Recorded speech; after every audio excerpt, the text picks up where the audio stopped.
of movies that miss their potential. This is one of them as far as I'm concerned. I watched it, I was like, okay, I had a decent time. I've had far worse experiences, with 90-minute movies, but at the same time I was kind of frustrated because like this could have actually been really, really cool. And it's just silly as it is. In the year 2017, an innocent man accused of a crime has a choice. Hard time or prime time. Sensational. Perfect contestant. I want him. He must pay or play the running man. On your mark. I'll be back. Go! The highest rated TV show in history.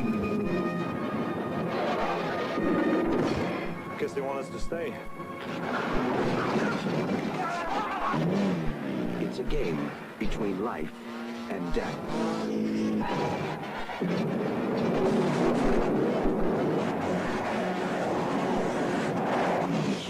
Give you a lift?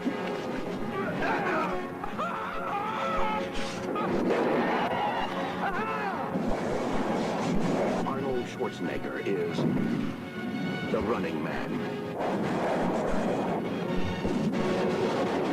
He's playing for a prize.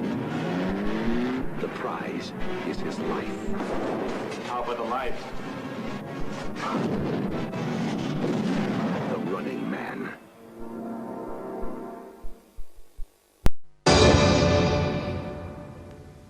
It's time to start running! I'll be back. Go! Grand Slam proudly presents the computer version of Schwarzenegger as the Running Man. In this ultimate life and death game, you must fight to survive against 4 deadly stalkers and arch-villain Killian. Are you brave enough to be the Running Man? Available from Boots, John Menzies, W.H. Smith's, Virgin, Woolworths, and all good computer stores. Are you ready for pain? Are you ready for suffering? If the answer is yes, then you're ready for Captain Freedom's workout. Yes, it's America's own Captain Freedom. That's the ticket. No pain, no gain. So, when you hear the tone, control your jealousy and leave your message. All right, folks, here we are. Another first-time watch with me and the Gourd King. That's right, the first time Gourd has watched The Running Man, 1987, Arnold Schwarzenegger adaptation. And I'm going to use adaptation very, very loosely here. I feel like this is a film that should have been, it should say, inspired by the characters created by Stephen King, is all it should say. Because other than some names and some random concepts, very little was kept to the final thing. So interested to see what Gourd has to say about the Gourd. You said a lot of folks had kind of thrown this your way. Something you should see. So here we are. Yeah. I mean, I grew up. Arnold Schwarzenegger was my first, like, I guess, kind of favorite movie hero. Like watching movies like Predator. Even like I saw Red Heat relatively young. Saw Terminator 2 in theaters when I was about 8 years old. So I was always a big Arnie fan, but for some reason, like I want to say my dad had The Running Man recorded, but really never watched it. And like it was never amongst the movies that we like. I never recall him watching it, to be perfectly honest. I seem to remember there being a VHS with this written down on there, but after having seen it yesterday for the first time, I can kind of see why. I think, I'll be honest, while I haven't read the Stephen King story, I probably wouldn't even say based on the characters. I would say based on the circumstances, because I don't really think there are any really fleshed out characters in this movie. I think this movie has really, really cool concepts. It's kind of more of not a post-apocalyptic dystopia, but kind of a futuristic dystopian Mad Max type story in a way. Like I could see a lot of similarities to that, like kind of there's a bit of a Thunderdome aspect to it, but yeah, so there's really cool ideas here. I'll say this, having watched it, I am now very interested to see what Edgar Wright does with this, because if he's allowed to do what he wants, I think he can turn this into something really, really awesome. But while I thought this was entertaining, I don't think it's an especially. I don't think it's a good movie. I really didn't think it was a good movie. All right, so the Edgar Wright film, let me say that from all accounts, it sounds like Edgar Wright is more interested in adapting the novel. And for those of you who've never read the novel, I read it back in the day when I actually read Stephen King stuff. And it is definitely a different approach to earning money and the game and everything that involves a person who's running across. It has nothing to do with prisoners. It hasn't anything to do with sort of that. It's almost like a fugitive chase show, but they can turn the public against you. So every day you're sort of out there over the course of this month that you're loose out into across the country, you earn money. And the person's down on their luck. They're trying to make some money. And that's the general premise of the book. And it drags out for a while. It also has a very tragic ending. I think we lose both main characters, but this turned into like an Arnold vanity. And I should also say, Christopher Reeve, that's right, Superman, was originally who was attached. So that's kind of a crazy concept to think about how far this story evolved over the years. I kind of think he would have been the better choice. Well, it feels like that's what the Glenn Powell, Edgar Wright version's going to be. Yeah. This turned into just a Schwarzenegger type vanity project. Obviously, he works a lot with Steven D'Souza. And I'm fine with that. I mean, look, I love Commando. I love Die Hard. I love things that he's doing. But Steven D'Souza will lean into the 90s tropes. He also worked on, this is a video that you'll see me doing here recently where I rewatched the 95 Judge Dredd with Stallone, where if you watch the first 15 or 20 minutes, and if there's a couple scenes where you see Rico in the rain walking towards the building, and then you can hear the backstories with these creators, and here as well with Running Man, they talk about how the film just evolved into something that was not at all what they were signing up for. So Paul Michael Glaser has been very open about, listen, this turned into just, Schwarzenegger, action fest, goofy, silly, all of that, and way far away from the original sort of screenplay concepts. And I think I have read there's been, the original screenplay had like a ton of drafts done to it. So I thought this movie, one thing I thought was kind of jarring, like right from the outset, was, and it gave me this initial impression that, and it seemed to carry kind of throughout, is that when they made this, they did not understand how characters would behave in a dystopia. And it was kind of evident, like from the first scene, because they have this little text, opening preface about like what this world is now and yada yada. How certain things aren't allowed and how totalitarian is and whatever. And from the outset, it's like, okay, they show Arnold's character. He's told that he has to like basically kill all these protesters, and he is morally against it. And I'm like, if we're well into this dystopian time, there's no way this is the first time you've done this or didn't know that this was part of the gig. There's no way this would be new to you. It like from the outset, I was just like, I was like, I'm already not buying this. It was a problem right away. I was just like, this behavior does not match this setting whatsoever, given his position. It'd be one thing if this was like a very, very recent takeover and things were just kind of slowly escalating, but it's just like, boom, you have to do this. And I was like, I can understand. I mean, it's like, it's fine if your character has like moral issues with something, but it's like, you have to be a little bit more specific than something so broad like that, because it's just like the impression I got, I was like, there's no way this would be the first time you were being asked to kill innocents. They wouldn't put you in this position if they didn't think you could deliver. There's just no way. It was really silly. He kills readily and easily all throughout. The moral, okay, so yeah, there's the opening sequence in the helicopter. They've pinned it on him as though he actually executed the protesters. He's the one that engaged the massacre. He goes to this prison. The film has a quick sequence where how they're going to get out of the prison.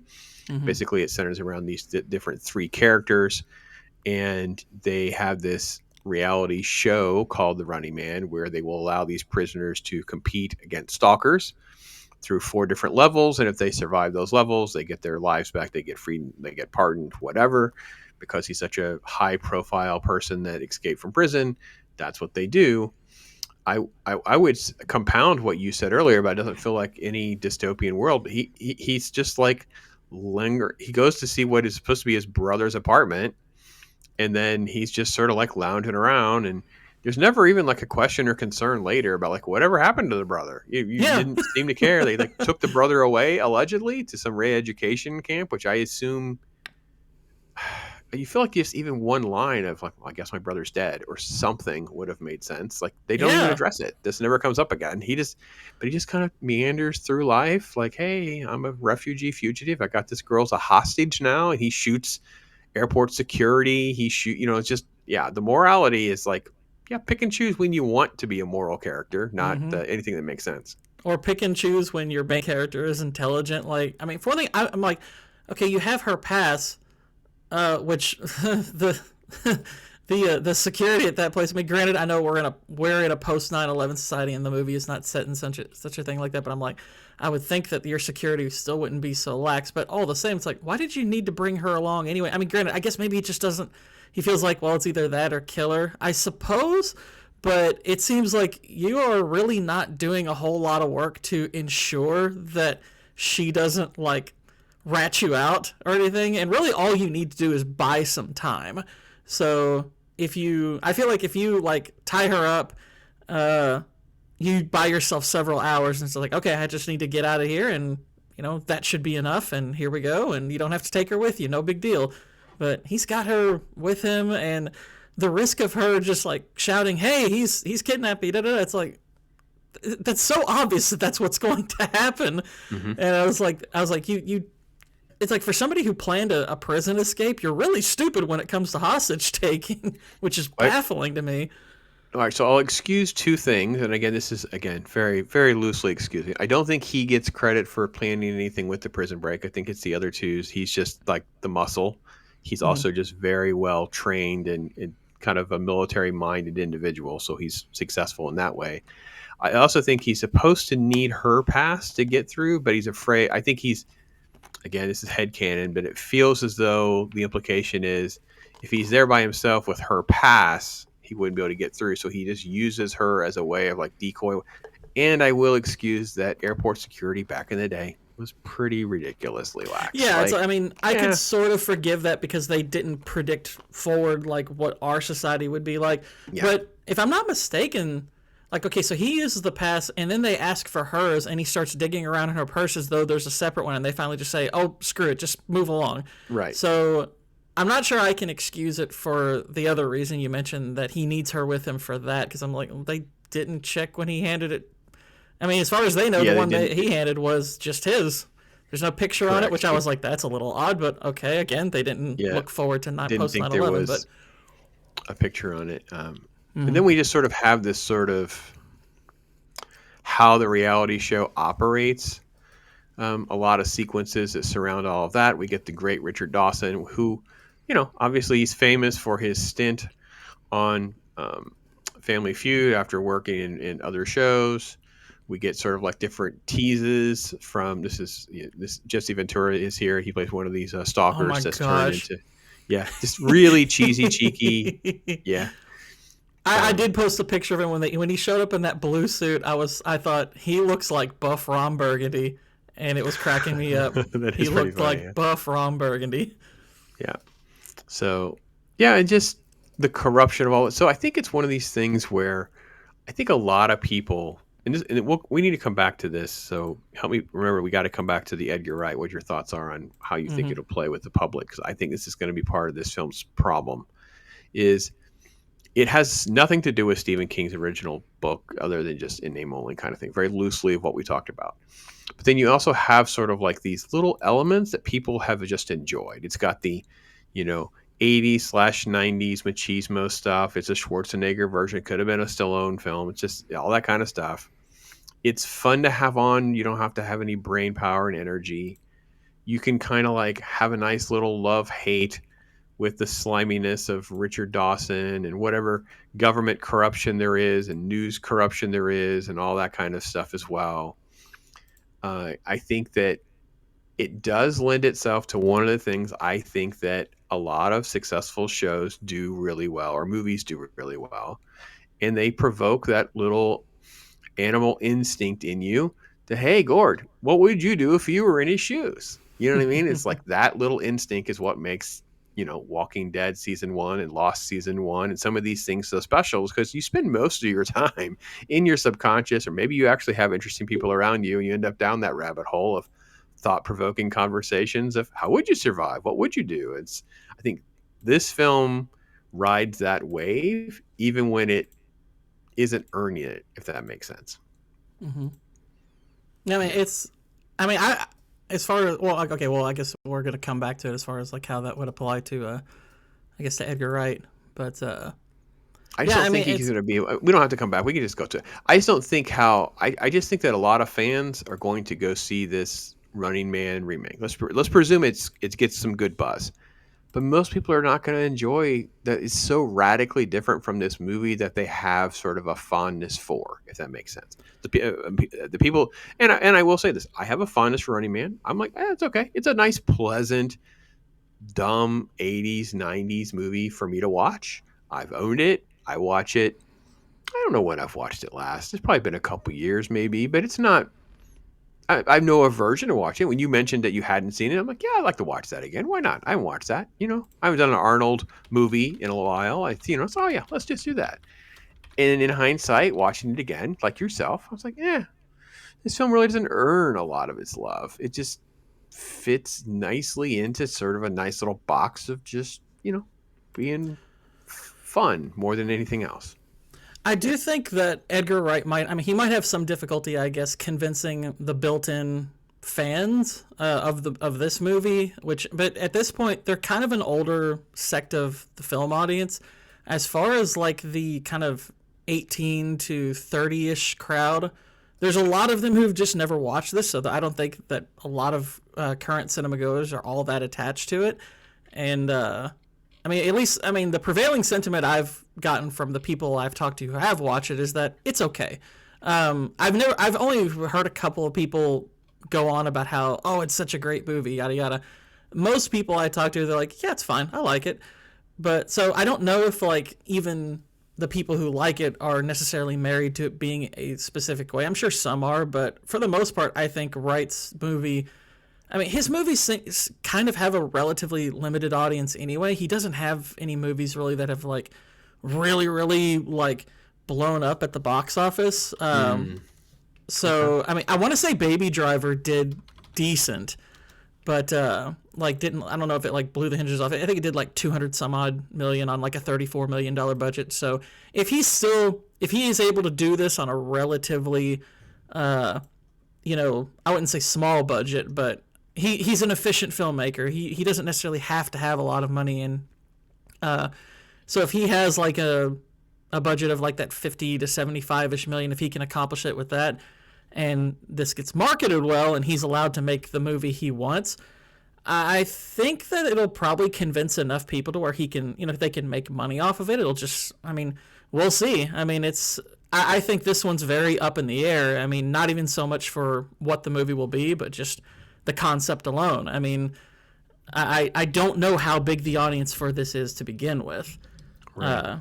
And if they're spending like a ridiculous amount of money, like say the way like Furiosa did, this is dead in the water. There's no way it's going to make $150-200 million budget back. I don't see a way for it to do something like that. When I heard like Furiosa had like a $200 million budget, I was like, there's no way it's making that back. They've overestimated what that franchise can make.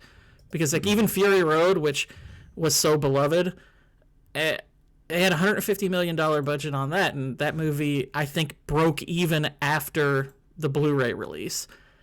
It was like, so it was never this bombastic, billion-dollar franchise, and I feel like they spent money thinking it was, and I was like, you're all out of your mind. So if they have an approach like that for this, it's going to lose a ton of money. But if it's a modest budget, by modern standards, like 50-ish million, might be able to do something. I'm rooting for it for sure because I'm a huge Edgar Wright fan. Other than Last Night in Soho, I think every movie he's done is really, really good.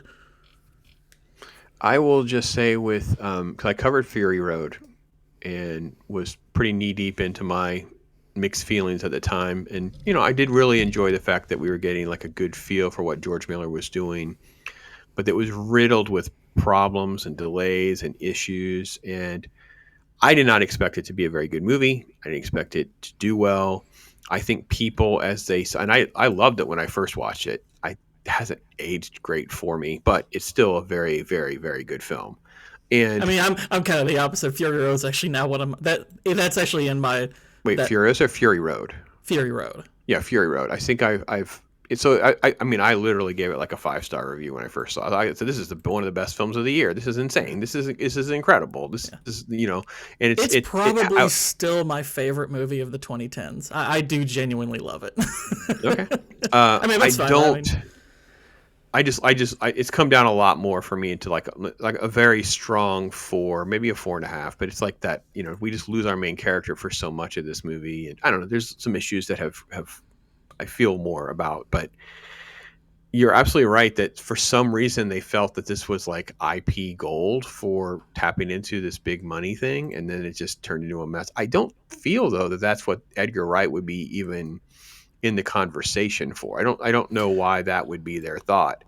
He does always seem to get thrown into the mix though with some of these big projects, and even like obviously the most famous one was Ant-Man, where he ultimately exits before the film's release, but Adventures of Tintin, he has some writing credits on as well. But Running Man feels like a much more grounded film, and I'm actually very curious on what he's going to turn in. Like, what are we going to get? I was actually just very surprised that it felt like Glenn Powell was going to be hired to be, it's going to be this new action star, kind of like an Arnold, maybe, whatever.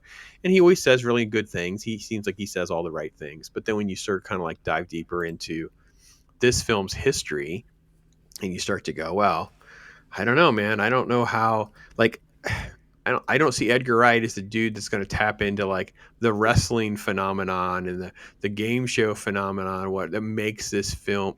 This is some of the stuff that most people will talk about, right? They'll talk about these, Buzzsaw and Subzero. Well, it depends I think it will depend on the tone. Like, to me, part of the reason this movie kind of fails is because it doesn't really settle on a tone. Like, because the first portion of the movie feels relatively serious, whereas once they get into the game show, it is odd how insane things get because of like all the stuff with the wrestlers and stuff like that. Yeah. I think Edgar Wright, one of the things he's good at is he is really good, I think, at establishing a tone in his movies. Like even something like Last Night in Soho, which I don't think is a particularly good movie. That movie doesn't like doesn't like shift tone and stuff like that at any point, nor do his other movies. His movies are relatively consistent. So I think it'll depend. I mean, granted, I don't know the difference between like I don't know if the wrestling stuff is even present in the book. Yeah, I don't know. There are some sort of stalkers though. That part is sort of like, but this is all so cheesy and cheeky and it's just my guess insanely... is he's probably gonna either he's gonna lean heavily into the insanity, kind of a tone similar to something like Scott Pilgrim, or he's gonna make something far more serious, and we're not gonna see that. We're not gonna see the stalkers done that way. The stalkers will probably feel like more dangerous. Here is Subzero. Now, Plane Zero. I don't get the impression from anything that I've heard or read about the new film that it will be zany or silly or anything. I just don't get that impression. I guess it sounds more faithful, grounded. How will Ben Richards survive whenever everyone around him is, turned against him and can turn him in, and he's going to stay at this person's house, what they can call it. But the thing that you were saying earlier is way more important than all that, is that with the tone, because I think I like the opening, and I don't even dislike the game show and the wrestling and all of that. My big issue comes whenever they fake his death, right? The deep faking stuff. Mm-hmm. And then it becomes like some sort of like military op to overtake the show. Mm-hmm. But the faceless entity of the Secretary of Defense and whatever they represent is just sort of out there. Yeah, it's like the movie seems to forget. Like when you said that the book has a more tragic ending, and I'm like, yeah, that would have made way more sense for this, because he's not even like the person he ultimately is going after in this movie is way down the pecking order for the people who are causing all this. Because at the end of the day, it's like, oh great, he took over the show. So what? It's like all the power is still in the hands of the villains. It's not. I was like, they're acting like this is a happy ending. This is not a happy ending. It's kind of what I meant by I don't feel like this movie understood the dystopia that it had created. I was like, this ending feels really just silly. I was it was Arnold Schwarzenegger. Listen, you guys can love Commando or not. We've done a talk hard on Commando, blah blah. But obviously, love Commando. It's freaking Commando. It's like the dumb shooting elements of Commando in that final act. Like it's like he's just, they're firing automatic weapons at him. He doesn't get hit. He hits just one random shot takes out. It's just it becomes that silliness, and you're like, what? He's taking over a game show. Like, okay, so what? One of us is in deep trouble. You look pissed, Ben. This is television. That's all it is.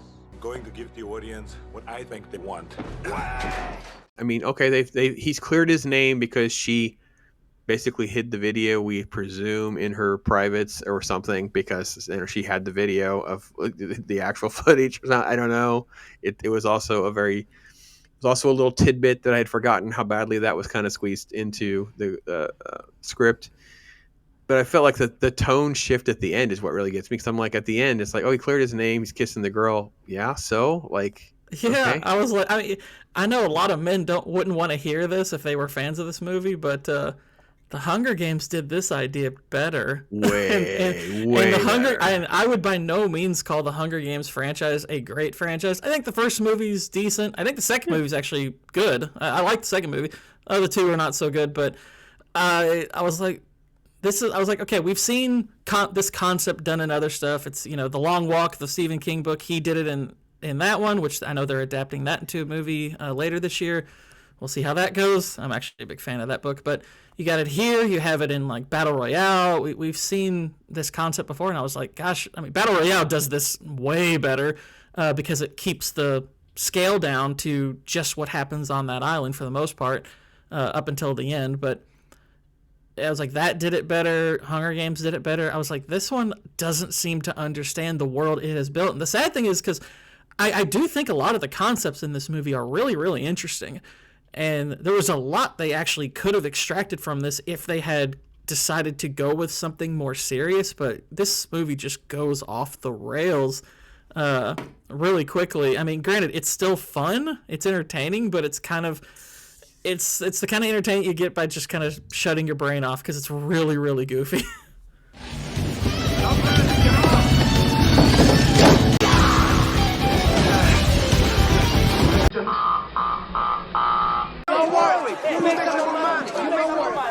Yeah, there's a 26 movie that I found as I was looking. I had to make sure I had the year right, because it was like a similar type of thing where they're locked in a building, they have to fight each other to the death. It's called the Belko Experiment. Have you heard of this? I've heard of this, yeah. Yeah, I haven't watched it. I'm just curious if it was good or not. That was kind of one that I thought about, like, yeah, I kind of need to check that out. And yeah, maybe this is what needs to happen, because I have never seen Battle Royale. Battle Royale is pretty dang good. That's what I've always heard. So it's one of those that probably needs to be on the list of things to get to at some point. Yeah. Belko Experiment actually was written by James Gunn. Oh, interesting. Mm-hmm. That might be Yeah. timely to do in a few weeks. Yeah, for sure. There's actually kind of like that politically charged one. I actually just did a video on this, so it will be clipped out here for its own sake. It's called The Hunt, the politically charged one that the Blumhouse people did, where basically, it's all these conservative tropes being hunted by liberals, and it's way more comedic. Yeah, it came out in the middle of the pandemic and did not do well at all. I actually find it almost like sadistically fun to just turn on. It's just completely dumb, mindless blather. It's like a 2-star movie, 2 out of 5. I'm not going to pretend that it's a good movie. But. It's fun. That's I'd give this the equivalent of that. I rate movies out of 10. I was like, it's like a 4.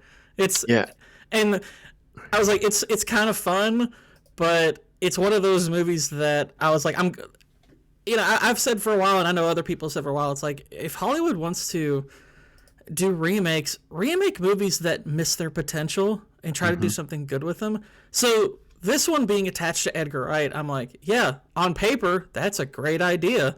So hopefully they, because he is a good filmmaker and he's a good writer, it's like, hopefully he's able to do what he wants with it, because he's the kind of person I would like to see do some of these remakes of, of movies that miss their potential. This is one of them, as far as I'm concerned. I watched it, I was like, okay, I had a decent time. I've had far worse experiences, with 90-minute movies, but at the same time, I was kind of frustrated because like, this could have actually been really, really cool, and it's just silly as it is.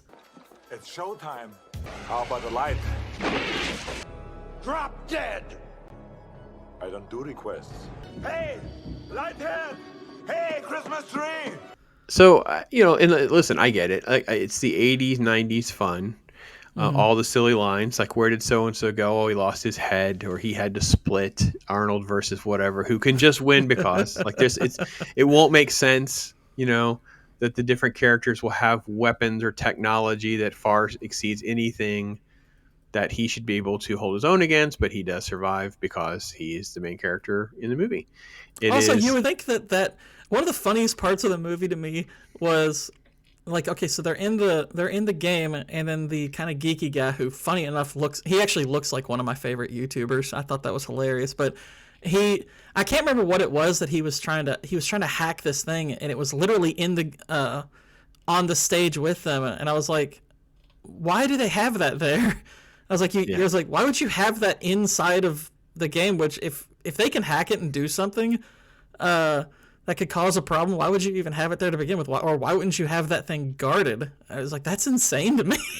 Yeah, it not being guarded definitely is a massive issue. They've hid it in the game so that no one can really get to it, right? Because no one really ever gets through the first couple levels. It's all just a sham. It's all just a lie. And the fact that they're there. And then I also just love the fact that it's that 80s, 90s sort of like trope of, just a cheesy computer graphic. And it's like, remember these codes, 17, 7, 34. It's like just random stuff. And you're like, okay. But yeah, I just don't, like, I just can't. Like, dude has a flamethrower. I'm sorry, man. Dude has a flamethrower. Like, it's not happening. Like, and by the way, it's Jim Brown, the famous NFL Hall of Fame running back from the Cleveland Browns. That was kind of like the elements. Like him being in this, Jesse Ventura being in this, Richard Dawson playing the host. These are the elements that the normie dude fans will come out and want to see with the Running Man. Yeah, I'm just curious if when Edgar Wright drops a trailer, are they like, ooh, I want to see that? Or they're like, well, that doesn't look right. I don't know. And I don't know if can it be good and overcome I don't know. Yeah. I mean, if you want to do kind of a mix of the serious with a little bit of, fan service. Oh yeah, it was great. If you want to do a little bit of fan service with, but keep it serious, you could, I mean, and Edgar Wright has actor friends who do him favors sometimes. I mean, he's got some pretty famous cameos in some of his movies, like, Peter Jackson and Cate Blanchett show up in Hot Fuzz. You've got the little bit part from Chris Evans and Scott Pilgrim. So it's like he's friends with, people who are well known. It's like, so he could potentially hire people like that, I suppose, to show up and be recognizable for a few minutes and give the audience a little thrill. But I mean, yeah, as far as these kind of like crazy, larger than life figures who are just these massive individuals and all, it's like, we don't have a lot of well-known versions of that outside of maybe like some professional wrestlers. Like, I guess, I mean, but there's no way you're going to get someone like The Rock on board for A, to die in a movie. He'll never do that. And B, to just show up for a little bit part like this. I doubt he'd be able to swing that. Granted, The Rock has maybe done that once with the other guys, which I guess he was willing to die there, but this is a fight, so I don't think The Rock would be willing to lose a fight on screen. No, I totally agree. I also just don't think, because Josh Brolin is basically playing the equivalent of Killian, and I think, again, that speaks more to the tone of the new film. I actually really love Richard Dawson in this because you feel like it's sort of like this apocalyptic version of his version of the Family Feud, where he's like talking to the lady about the prizes that she wins, and she's like, "I'm gonna pick Ben Richards." "Oh, you can't pick Richards. I can pick whoever I want." It's like that kind of stuff is totally the nod, wink, wink to the audience. Mm-hmm. And this is, I think, why it can just be a pretty pleasant movie for most men, and it is sort of like it's lasted based on that type of legacy. Oh, yeah, this being Fleetwood, right? Mick, yeah, I think so.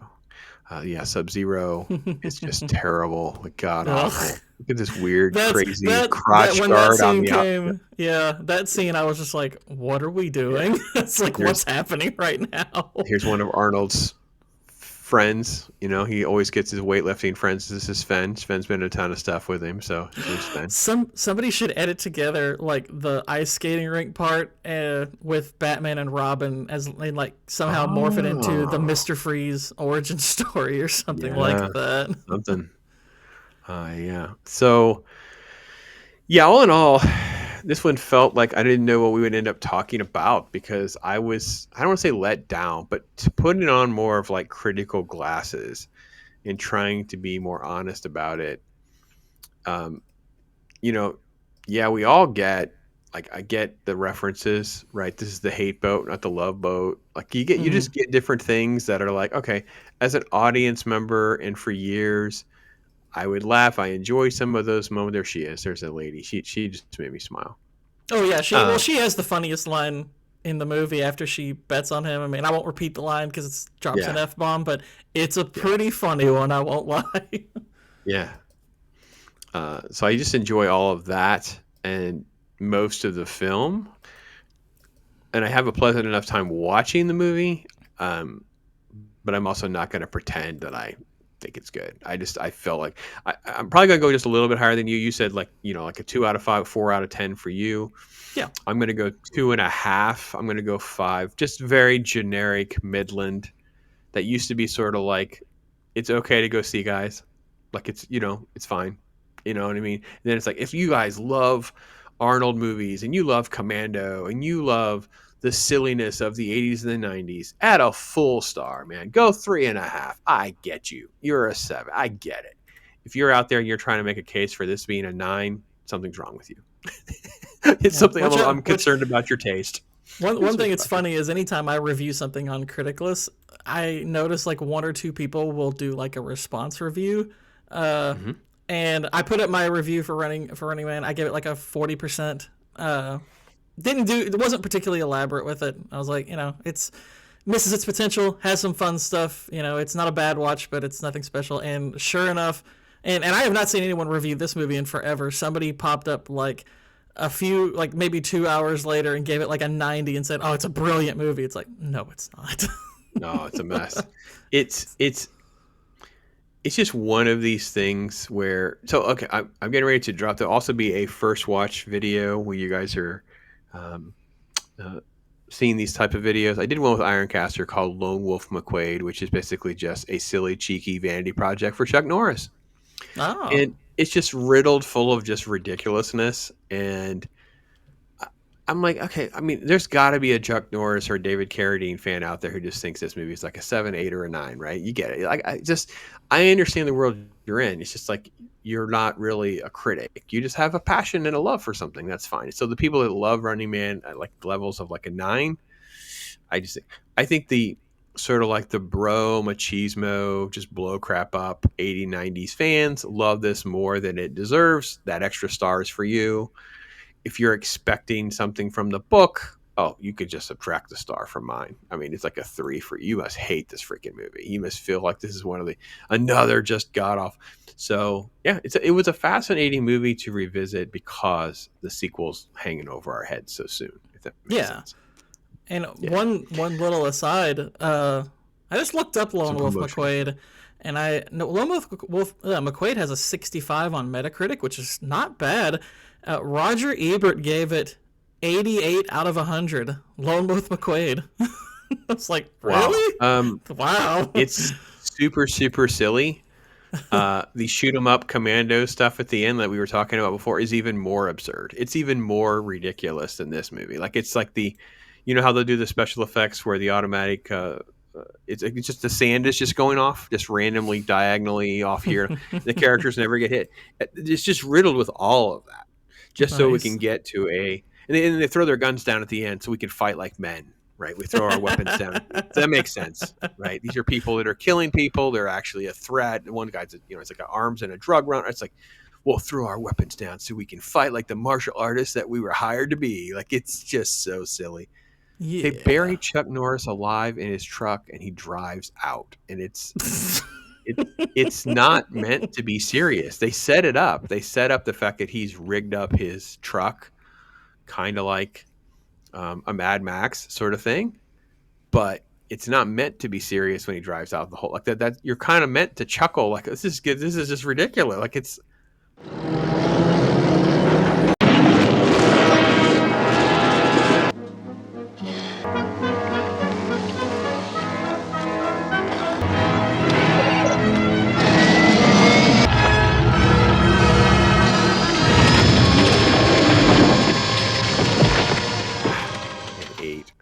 someone giving it high scores. It's crazy to me. I mean, granted, I haven't seen it, so I can't speak for it. But if it's that self-aware kind of cheesiness and it's consistent with that, I could see scoring it high potentially. I mean, you can be a bombastic, ridiculous, silly movie and be great.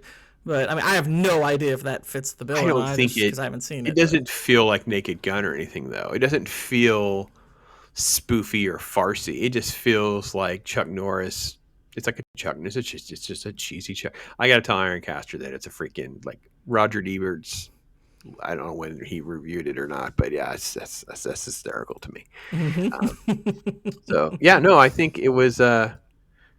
It's also one of those movies. Like I said, I don't really have a bad time turning on, and so this is another element that also we didn't talk about it too, because in the reality show elements, there's 2 or 3 pieces. Even when some of the stalkers are dead, they do these like melodramatic, the fall of Buzzsaw, and they have like the solid gold dancers dancing. How Paula Abdul comes in and does these dancers. And this is one of the promotional photos, almost like highlighting those girls. Like I was like, wait, what is happening in this promo photo? I'm like, sure enough. So for its time, even I'm not sure it knew what its identity was. Gourd, I don't think. No, and that's the thing. Even though yes, there are things for its time that are forgivable because, like we brought up certain things around like airport security or I guess travel security because I think they were getting on like a train or a bus, but whatever. They didn't foresee some of the things we deal with now or just how stingy it would be.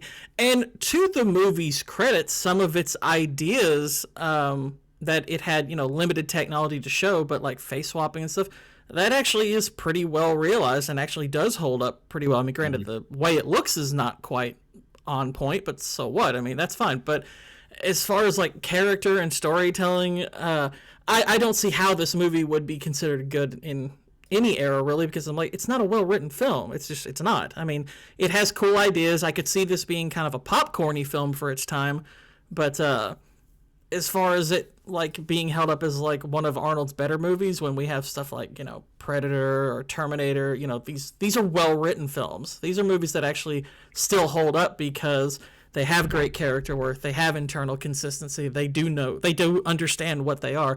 This movie doesn't have that really going for it at all. So as far as even just to judge it on a curve with other Arnie movies, I don't think it holds up particularly well. I think he has way better movies out there from that era.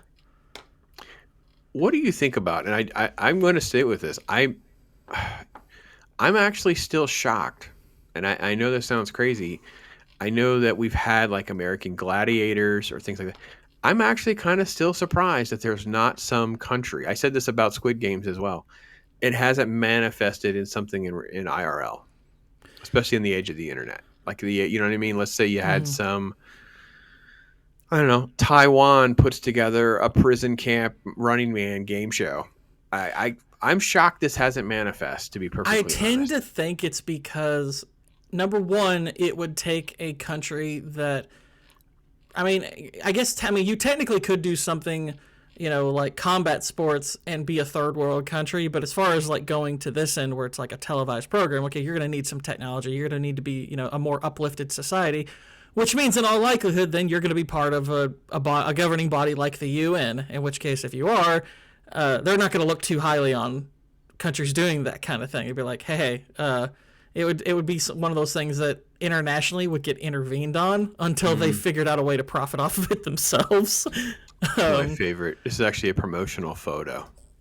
It's so great. The solid gold dancer. See, did they cut her off? No, she's there. She's right underneath the poster. She's in the background on the right, just standing there. Just like, yeah. So yeah, Identity Crisis for sure. Actually, just on the, I don't know what the budget was. I think it's kind of on the cheap. They did a good job like 20-something million for its time. Yeah, okay, that's not terrible. It's not super high budget. Yeah. And there was several visual effects they were going for, but it feels like they were trying to at least create some sort of world for us to be in. I just also think they didn't quite have it all worked out on what that world would look like and why he and other characters would do what they're doing. Like I don't totally get it. Yeah. Yeah, it's like his character definitely could have used a whole lot more build because I never felt remotely attached to him. I was just like, okay, this is just Arnold. I mean, he was just framed. Yeah, he was just there. He's just a military dude who was framed, and then he's just an a-hole. Yeah, thrown in a game, and he just gets to be an a-hole, just beat people up and whatever. And he's just like not going to be an a-hole to the girl anymore. He wasn't even especially likable. Like I wasn't even like I was only rooting for him, I guess, on the moral level that I'm like, yeah, I guess the totalitarian society sucks, so I'm rooting for him for that. But as far as like him personally, like okay, there's a group of them. It's like any one of them could come out of this alive, and it's like okay, mission accomplished. It's fine. Okay. Yeah. I was just curious, what do you think about the element of translating this film for 2025? Because forget about authoritarian governments for a way, just the idea that you could slink around in society, kind of the original content, the original story is more like rooted in reality rather than this apocalyptic world. And again, there may be some apocalyptic natures in Edgar Wright's version, but because of computers, because of cameras everywhere, cell phones, I feel like it's almost impossible to believe you can just sort of like, move around and kind of lay low, so to speak. Putting it in the reality show element for this movie at least gives you a way to control that, I think. So that's going to be one of the challenges for the Edgar Wright movie. I'm interested to see how he'll handle that because I feel like the game show stuff goes a little over the top. It can feel a little airplane. It can feel a little Naked Gun and wrestling and all that. Okay, that's fine. Well, and you also brought up Squid Game earlier. To me, that's one of the big challenges that the modern one will have is trying to differentiate itself from something like Squid Game because there's a good chance that people who aren't familiar with the book or this Arnold Schwarzenegger movie would just look at it and like, oh, they're just doing Squid Game, but U.S. And it's like, well, Squid Game came after this idea, but yeah, the concepts are kind of similar. But it's like Hunger Games as well as you Hunger Games. I mean, it's just another Hunger Games, Squid Games type movie. Yeah. Good point. That's actually and like I said earlier, you've got marketing struggle, right? Like The Long Walk, which I don't know if you're familiar with that book or with the movie trailer that just dropped forward. It's one of the. I'm not a huge Stephen King fan, but I have read that book like 4 or 5 times. I'm a big fan of it.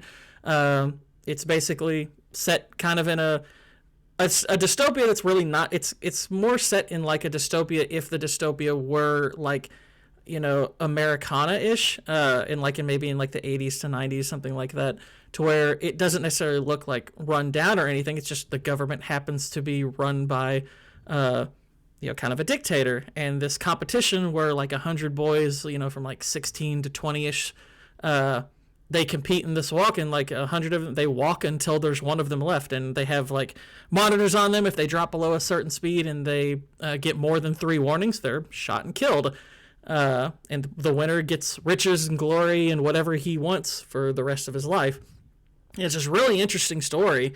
That's really, really, really, really cool. And the movie looks at least like they're gonna match the look that's described in the book. I don't know if they're gonna be quite as grim and graphic as the book is. The book is really, really graphic at times. But that particular dystopian kind of game types thing, I think won't have that hard of a time differentiating itself because it is just this very simple competition of boys walking and getting eliminated as you go. This one, I think you've got work to do because Hunger Games has something similar. Squid Game has something similar. So it's like it's a little bit of an uphill climb. And I am going to hang my hat on. I just think that if you're sitting in a theater as a dude who's there for the latest Fast and the Furious style movie or wherever this movie is going to be, I guess that's not going to be one. Mission Impossible's out. I mean, obviously there's going to be Fantastic Four, Superman, whatever. Wherever this trailer drops to promote Running Man, and you say you're this dude, you love Running Man, you see this thing pop up, it's not going to feel like the WrestleMania and the silliness and the whatever that Arnold brought you.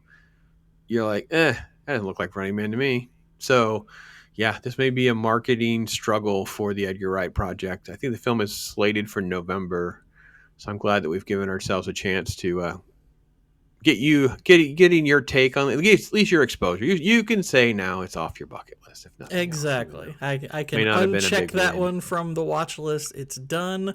I don't know if I would ever watch this again, like intentionally. I wouldn't if someone else wanted to watch it, I'd be like, okay, it's fine.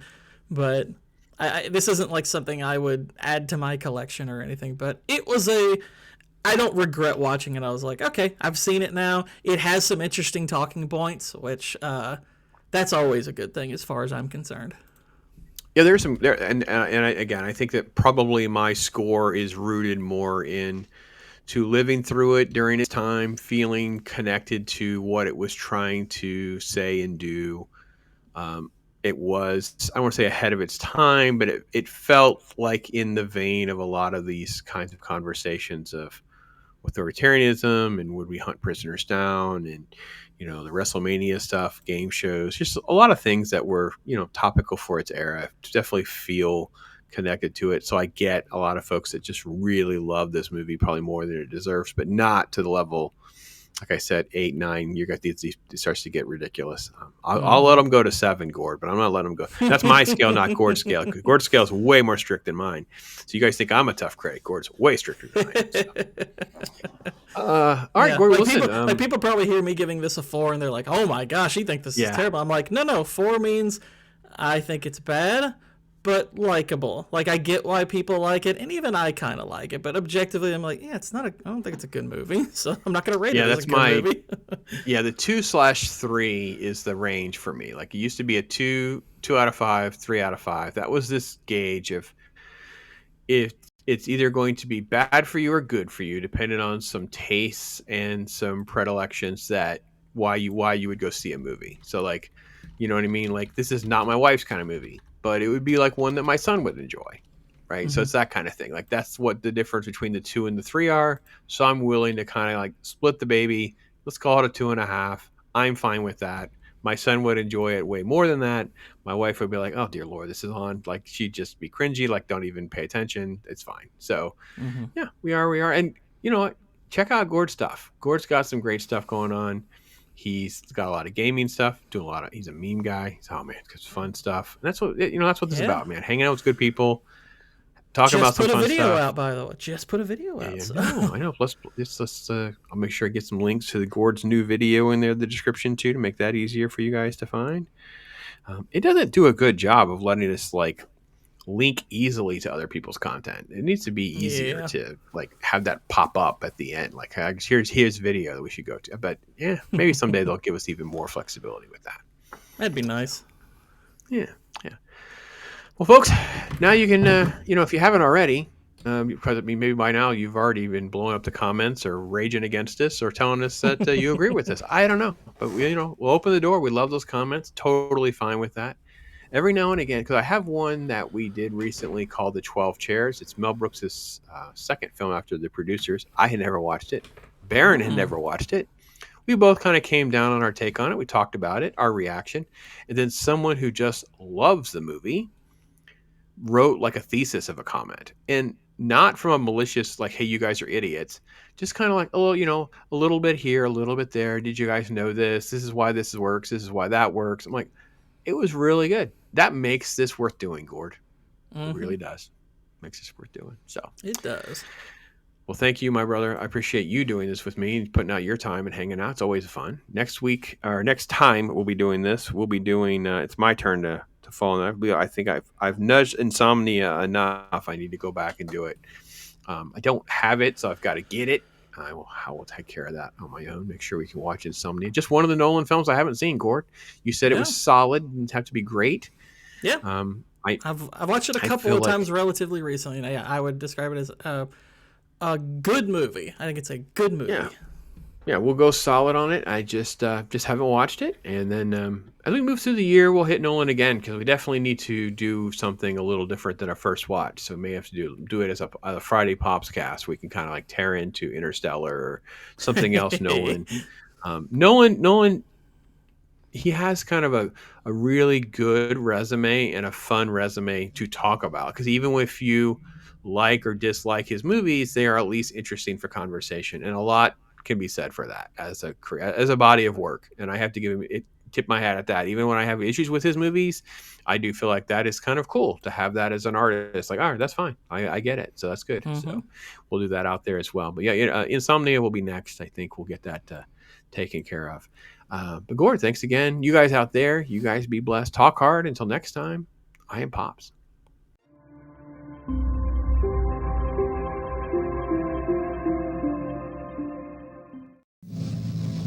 Arnold Schwarzenegger's back and framed for a crime. He'll either do hard time or prime time. Perfect contestant. I want him. Arnold Schwarzenegger is the Running Man. When death is the game, you play for your life. Drop dead! I don't do requests. The Running Man. Rated R. Now playing at a theater near you. Thank you for